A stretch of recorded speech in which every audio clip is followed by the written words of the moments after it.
Hey, what's up, everybody? Welcome to Dad's Expensive Hobby. What's up?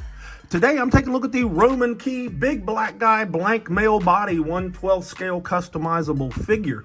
This thing looks really cool. I know that they've previously already released, other skin tones of this, but I bought this simply because I thought it would make an awesome Venom customizable figure, but we'll get into that more here in a little bit.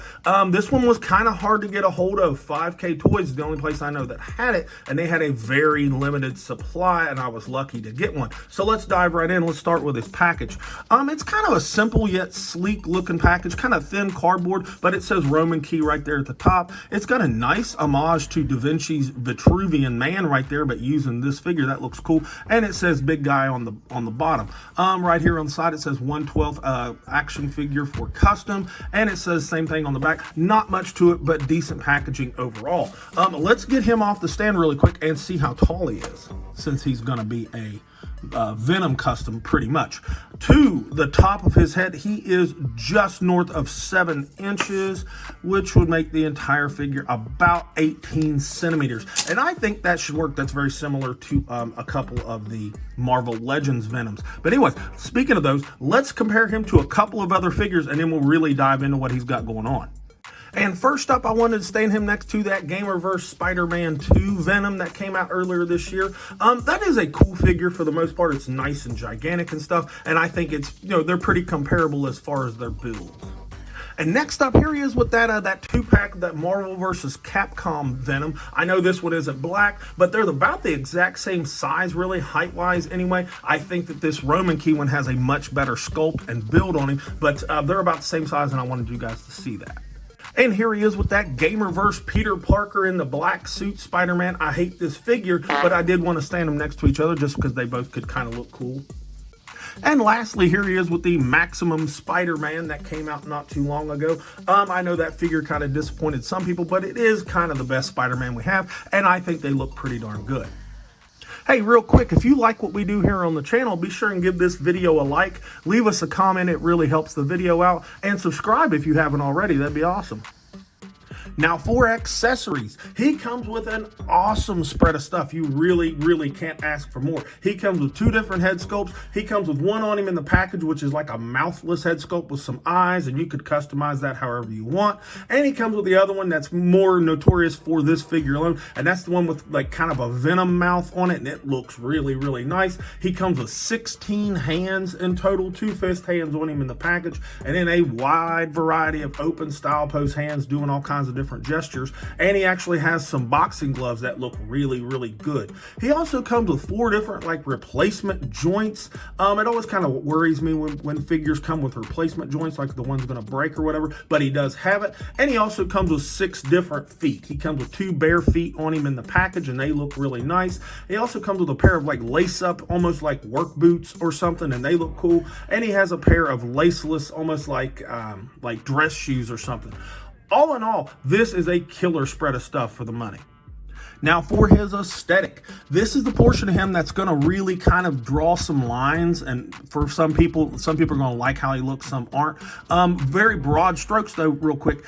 He has a fantastic matte finish all over him. He looks gorgeous. Yes, he is just monochromatic with the just all black, but my God, in hand, he looks so good. These teeth right here on this particular head sculpt, those are sculpted and painted, and they are done fantastically. They look so good. The sculpt of his entire body is awesome. If you like kind of a big bubbly kind of look to muscles, particularly in the shoulders and arms, you will definitely like this. Looks really cool. One other thing I want to point out about the muscularity is his biceps are kind of a squishy plastic, almost feel like a Storm collectible or something. I think that's kind of cool.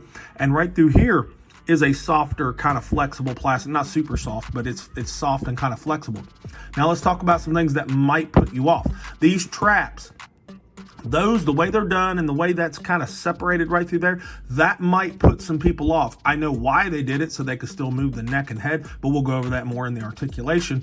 And the fact that like his chest right through here and on his scapular area in the back is kind of layered like that. That is a very Revoltech kind of look, and some people will like it, some people don't. I don't personally collect Revoltech, but I can kind of get behind it a little bit. It's not my favorite thing, but it does work, and I think the sculpt still looks good. I love the small waist and broad shoulders. The other proportions are good. His muscularity in his legs and all the vascularity and muscle striations throughout the entire figure looks super good. His feet, because everybody that wants this probably wants it for a Venom custom, and the feet, you could almost pull off a claw look just right out of the package like that, so that looks really, really cool. On the back, again, they gave him a little bit of cake, but through here, the diaper area is soft plastic tube, and we'll get more into that during his articulation. But overall, he just looks so darn good. I can't really describe it unless you have this in hand. This thing looks solid. Now for his articulation, this is another aspect of him where he could be a bit polarizing, but I'm personally very pleased with it. But let's just start with his head. He's got a neck joint right here that works really, really well forward and back. You're not going to go super far back because of the way they sculpted this right up here, the top of his traps on this harder piece of plastic. They could have cut that a little lower and give us a little more lean back, but that doesn't bother me that bad. And like I talked about with this gapping, they gave some gap so that the neck can move side to side and the head moves all around. And that's because, I'm gonna take it off, bear with me a second here. It is on kind of a post, and if you can see down in there, which you probably can't, the shallow kind of set down in there is a ball peg on the bottom down there, and allows for all kinds of range of motion on this post. And I like that. Would I have liked to seen another ball peg at the top of it? Yes, but this figure's head gets really, really good range of motion, so it's not bothering me that bad that there's not another ball up there, because it's done well enough and the head moves really, really good. Shoulders come out above 90 degrees, so that is great. Full 360, of course.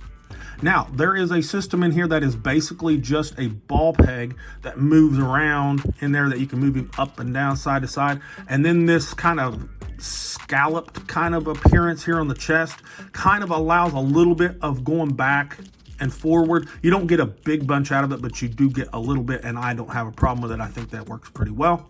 The squishy bicep does have a bicep swivel in it that works good. Now, he has a pinless single jointed elbow, and some people might have a problem with that. So you're going to get 90 degrees out of it, and the elbow does look pretty good. But that's the extent of the range. But everybody that was screaming about how awesome that new Marvel Legends Wolverine is, and it only had a single joint, so a single joint elbow doesn't bother me.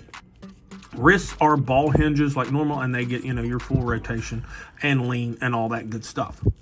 Now, here in his abdomen, he's got an abdominal break right here, and you'll get lots of lean forward, some good lean back, very, very minimal gapping. The sculpt really is continued underneath of it, so it's not noticeable, especially with him being an all-black figure.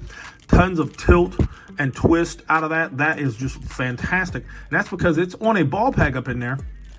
But if you can see right here, if the camera's showing you, there is actually a hinge right here that is hidden by this big old back of his. And I think that works pretty well. So it allows him to hinge forward really good and back, so I like that a lot. He's got a ball peg down here in the waist that will give us some more lean and plenty of twist and all that good stuff. So his articulation, particularly in here, is really, really good so far. I like it. Now the legs, I told you this is squishy right here, right? So you can kind of finagle and get up underneath there. You're not going to get a 100% split, but that is pretty darn good. I can't complain one little bit about that. Has a pretty darn good front kick, if you can see that. Not quite Yujiro Hanma, but pretty darn good. He does have some butt, but it's soft, so the leg will kick back a little bit. Does have thigh swivel that works pretty good. Pinless double jointed knees, fantastic range, and the proportions are spot on, so I love it. And that knee, I like the look of that knee. That's kind of almost a Storm collectible, Storm Arena kind of looking knee, and I think it looks pretty darn good. No shin swivel, thank you God. The ankle is a ball hinge, so tons of range going down, quite a bit going up. Has a nice ankle rocker on him. No peg holes in the bottoms of the feet. All 3 sets of feet have a toe hinge. Not the best, not the worst. Kind of loose, at least on this one. The 2 pairs of shoes have a little bit tighter of a joint. But overall, his articulation is really good. If you can get over the initial aesthetic that is very kind of stylized, he moves fantastic. All right, final thoughts on the Romankey big black guy customizable figure here. This thing is really awesome. I imagine it's not really any different than any of the other Romankeys that are just different skin tones from this one, but the paint and stuff on this, just that finish just makes this thing, wow, so good. The accessories are great. The articulation is great. His aesthetic, if it is like a taste that you have, that you like, you would really love this thing. I know he's hard to get a hold of. I will go ahead and spoil it. I will not be keeping this for very long. After the end of the year here, I'll probably sell him just because I'm not a customizer. So I would like to honestly put him in the hands of somebody who would actually make a really sweet ass Venom figure out of him. Overall, I am going to give him an A. Slight room for improvement in a couple of places. There's no such thing as a perfect figure, but he is definitely one of the better figures I have handled this year. He will probably be on one of my end of the year lists for sure. Highly recommending. Anyway, subscribe, like, give us a comment on this video. With all that said, this has been Dad with Dad's Expensive Hobby, and I'll talk to you all in the next video.